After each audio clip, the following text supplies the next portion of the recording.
দেশবাসীর উদ্দেশ্যে যে বার্তা দিলেন ডক্টর ইউনূস, বৈষম্য বিরোধী ছাত্র আন্দোলনে দেশের উদ্ভূত পরিস্থিতিতে প্রধানমন্ত্রী থেকে পদত্যাগ করে দেশ ছাড়েন শেখ হাসিনা।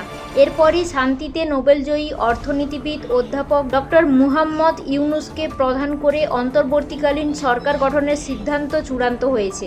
বর্তমানে চিকিৎসাজনিত কারণে ফ্রান্সের রাজধানী প্যারিসে অবস্থান করছেন ডক্টর ইউনূস। বৃহস্পতিবার 8ই আগস্ট দেশে ফিরবেন তিনি। এরই মধ্যে দেশবাসীর উদ্দেশ্যে বার্তা পাঠিয়েছেন এই অর্থনীতিবিদ। বুধবার 7ই আগস্ট ইউনূস সেন্টার থেকে পাঠানো বার্তায় ছাত্র সমাজকে ধন্যবাদ জানিয়ে তিনি বলেন, আমি সাহসী ছাত্রদের অভিনন্দন জানাই, যারা আমাদের দ্বিতীয় বিজয় দিবসকে বাস্তবে রূপ দিতে নেতৃত্ব দিয়েছে, এবং অভিনন্দন জানাই দেশের আপামর জনসাধারণকে, যারা ছাত্রদের এই আন্দোলনে পূর্ণ সমর্থন দিয়েছেন। আসুন আমাদের এই নতুন বিজয়ের সর্বোত্তম সদ্য ব্যবহার নিশ্চিত করি। কোনো প্রকার ভুলের কারণে আমাদের এই বিজয় যেন হাতছাড়া হয়ে না যায়। আমি সবাইকে বর্তমান পরিস্থিতিতে শান্ত থাকতে এবং সব ধরনের সহিংসতা এবং স্থাবর ও অস্থাবর সম্পদ বিনষ্ট করা থেকে বিরত থাকতে আহ্বান জানাচ্ছি, যোগ করেন ডক্টর ইউনূস।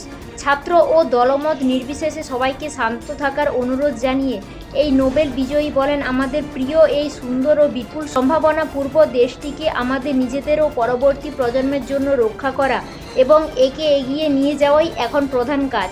একটি নতুন পৃথিবী বিনির্মাণে তরুণরা প্রস্তুত জানিয়ে ডক্টর ইউনূস বলেন, অকারণে সহিংসতা করে এই সুযোগটি আমরা হারাতে পারি না।